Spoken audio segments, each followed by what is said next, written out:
kun qophii hariiroo dhiiraa fi dubartii itti haasofnudha.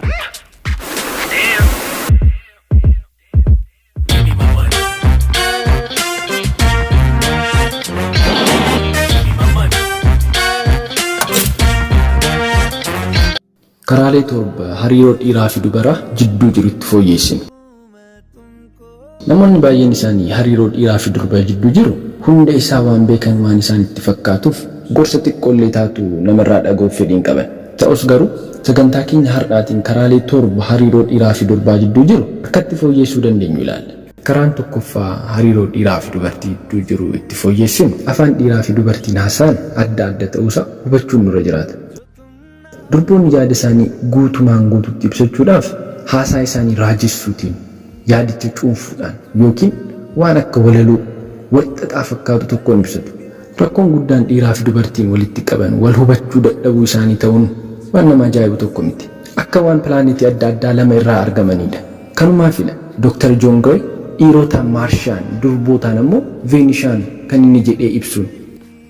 Dhiiraa fi dubartiin jechi isaan haasaa isaanii keessatti fayyadaman wal fakkaataa ta'us akkaataan isaan jechicha itti fayyadaman garuu hiikkaawwan adda addaa ta'e qabaata. Fakkeenyaaf durbi tokko I feel like we never talk. Sirumaa waanuma haasofnee beeknu natti hin fakkaatu jechuu dandeessi. Jechi sirumaa jedhu kun amma isheedhaaf karaa aarii ishee itti ibsatudha. Dhiironni immoo hiikkaa jechichaa dogoggoraan akkuma jirutti kallattiidhaan hubachuudhaan aarii hin taane keessa seenu. Kanaaf waliigaltee dhiiraa fi dubartii jidduu jiru salphisuudhaaf dhiironni wanti hubachuun isaanirra jiraatu wantoota durboonni dubbatan hunda hiikkaa jechuma sanaa jechuu isaanii akka hin taane hubachuun isaanirra jiraata. Durboonni immoo wanta barbaadan tokko haaluma salphaadhaan osoo silaa itti hintanii dhiira irraa bu'aa bareeda isin barbaadan caalaa argachuu dandeessu. Hariiroo dhiiraa fi dubartii itti fooyyessinu keessaa inni lammaffaan yoom dhaggeeffachuu akka qabduu fi yoom dubbachuu akka qabdu beekuudha. Yoom dubbachuu akka qabduu fi yoom dhaggeeffachuu akka qabdu beekuudhaaf dhiiraa fi dubartiin gaafa cinqamanii fi dhiphatanii haala akkamiin akka cinqii fi dhiphina isaanii keessaa bahan beekuun baay'ee barbaachisaadha. Dhiironni gaafa cinqamanii fi dhiphatanii yaada isaanii sassaabbachuu fi namoota irraa of fageessuudhaan gaafa cinqii fi dhiphina isaanii irraa bahan argita. Dubartoonni immoo yaadaa fi miira isaan cinqaa fi dhiphisaa jiruutiin ni to'atamu.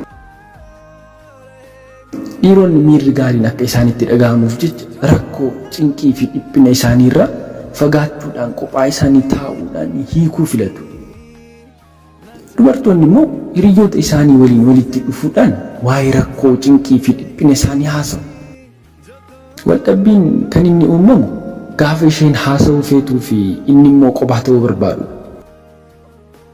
Rakkoo kana hiikuu fi sirriitti walii galuudhaaf isheen yeroo inni kophaa isaa ta'uu barbaadu sana kabajuu fi qabdi. Inni immoo gaafa isheen dubbattu gorsa isaatiin addaan ishee kutuu akka hin qabnee fi sirriitti ishee dhaggeeffachuu akka qabu hubachuu irra jiraata jechuudha.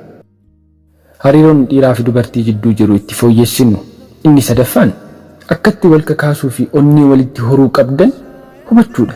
Dhiironni akka jaalallee isaaniitiin fedhaman barbaadaman kan isaanitti dhaga'amu yoo ta'e kaka'umsii fi humni guddaan isaan keessatti ni uumama. Durboonni immoo kaka'umsii fi humni guddaan kan isaan keessatti uumamu akka baay'isanii jaallataman kan isaanitti dhaga'amu yoo ta'edha. Dhiirri tokko akka hin barbaadamne yoo isatti dhaga'ame humni isaa hirdhachaa fi kan caalu fojojaa dadhabaa ta'aa deema. Karaa biraatiin immoo durboonni akka hin jaalatamne kan isaanitti dhaga'amu yoo ta'e jaalala baay'isanii kennuu irratti ni dadhabu jechuudha. Hiriyyaa jaalalaa kee haadha manaa kee kakaasuudhaaf waanuma xiqqoos taatu gochuudhaaf yaali. Jaalatamummaan yookiin fidhamuun isaanii akka isaanitti dhaga'amuuf jecha. Guyyaatti yoo xinnaatti si'a 4 hammadhuun. Dubartoonni immoo fedhii jaalallee kee kakaasuudhaaf akka inni si gargaaru godhu yookiin immoo haaluma salphaadhaan gargaarsa isarraa akka barbaadu itti himi. Gaafadhuun haala kanaatiin wal kakaasuu fi onnee walitti horuu dandeessu jechuudha. Hariiroon dhiiraa fi dubartii jidduu jiru itti fooyyessinu keessaa inni afraffaan immoo fedhii miira jaalallee kee beekuudha. Dhiiraa fi dubartiin jaalala keessatti jaalala qaban ni kennu.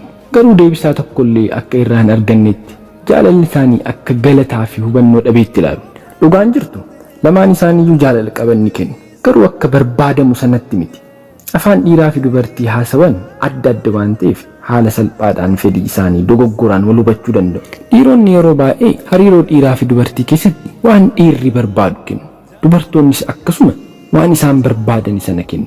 kun immoo fedhiin isaanii lamaan akka barbaadametti akka hin guutamneef ulfaataa jalaa godha. Dubartoonni kunuunsamuu, hubatamuu, kabajamuu akka inni isaaniif of kennu aarsaa godhuuf mirkaneessummaa fi irra deddeebi'ee wabii kennuufii barbaadu. Dhiirri immoo wanta fedhii dubartootaa irraa adda ta'e barbaada.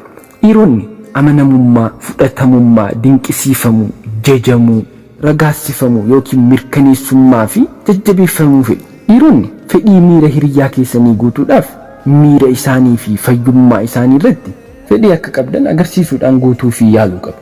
Dubartoonni immoo fedhii miira hiriyaa keessanii guutuudhaaf amala isaa fi namummaa isaa tole jettanii fudhachuun isinirra jiraata. Kun immoo akka inni dinqisiifannaa argatetti itti dhaga'amu isa godha. Hariiroo dhiiraa fi dubartii jidduu jiru itti fooyyeessinu keessaa inni shanaffaan hiriyyaan keessan akkamitti qabxii akka galmeessuu qabu hubachuudha. Ilaali, dubartoonni dandeettii miira uumamaa dhiirotaa kan humna isaanii hunda fayyadamuudhaan wanta guddaa tokko irratti yommuu xiyyeeffatan faayidaawwan wantoota xixinnoo akka hubachuu hir'isan aamiin jettanii fudhachuun keessan baay'ee barbaachisaadha. Hubannoo isaaniitiin ala dhiiraa fi dubartiin qabxii ni galmeessisu. Dhiirri tokko jaalallee isaatiif gara manaa gaafa inni dhufu abaaboo bareeda wayii yoo inni fidee fi dhufe qabxii tokko ishee biratti ni galmeessisa. Dubartiidhaaf gochi jaalalaan godhame kamiyyuu qabxii tokkoon wal qixadha. Kabajaa fi hamma kennaaf qaburraa kan ka'e dhiiraaf kennaan xiqqaatus guddatus kennaadhuma ta'uun isaayyuu qabxii irra caalaadha.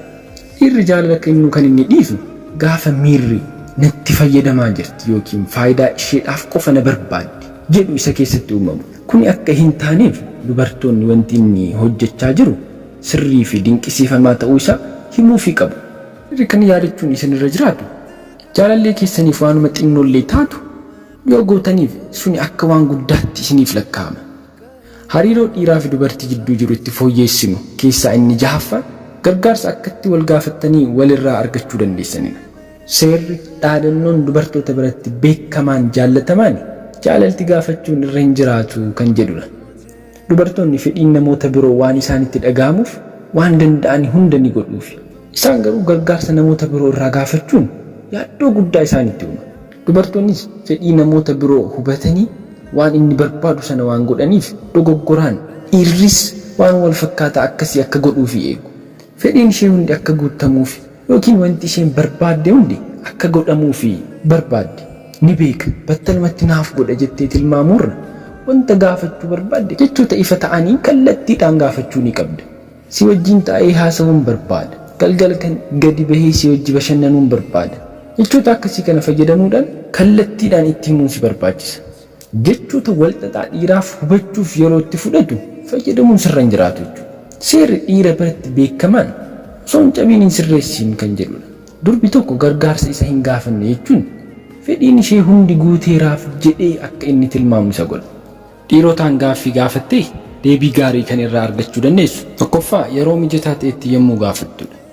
Lammaffaa jechoota kee yommuu sirriitti ifa gooteefi. Sadaffaa yoo jechoota kee qajeelaa gooteefi. Afraffaa jechoota sirriitiin yoo gaafatteeni. Shanaffaa yoo komii kee wajjin hin gaafanneeni ta'e deebii gaarii dhiirota irraa argachuu dandeessa. Kanaaf dhiiraa fi dubartii gargaarsa akkasitti wal gaafachuu dandeessu jechuudha. Inni dhumaa fi inni torbaffaan karaa wal dhabdee isin lamaan jidduutti uumamu hambistanidha. Dhiirri tokko akka inni karaa hundumaan guddatuuf isa gargaaruu barbaada ta'e karaa kamiinuu isa jijjiiruuf yaaluu dhiisuu qabda. Wal dhabdeen yeroo baay'ee kan inni uumamu namni inni tokko namummaa ilaalcha yookiin amala nama isa kaanii jijjiiruuf yommuu inni yaaludha. Haalannoon jaallatamaa dhiirotaa don't fix until it's broken hanga cabuttiin sirreessiin kan jedhudha. Gaafa durbi tokko isa jijjiiruuf yaallii gootu wanti cabe, wanti bade, wanti sirrii hin taane wayii jira jettee akka isheen yaadde battalumatti ni tilmaamama. Jaallatamummaa yookiin fudhatamummaa namummaa isaa akkuma jirutti akka isheen isa hin fudhanne itti dhagahamuun isaa akka inni of ittisu isa godha yookiin akka inni ishee irraa fagaatu isa godha. Dubartoonni fedhiin keessan yaanni keessan isaaf xinqamu isa kunuunsu ta'us akka dhiirotaatiin nuti isaan irratti ba'aa taaneerra jedhanii yaadan isaan gochaa akka jirtan yaadachuun isinirra jiraata jechuudha. Dhiironni wanti hubachuun isinirra jiraatu dubartoonni isin wajjin wal dhabuu wal loluu yaadanii miti kan yeroo hunda wal dhabdiin lolli isin jidduutti uumamuuf akka isiniif yaadanii fi cinqaman akkasumas karaan gaarii isin gargaaruuf isaan yaadan isa kana jedhanii waan isaan yaadaniif yeroo biraa wal dhabdeen isin jidduutti uumamuuf yeroo inni jedhu namoota adda addaa lama akka taatan hubachuun isin irra jiraate jechuudha. Sagantaa keenya kan biraa hariiroo dhiiraa fi dubartii jidduu jiru itti ilaallu yeroo biraatiin hanga walitti dhufnutti nagaan naa tura. Horaa bulaa.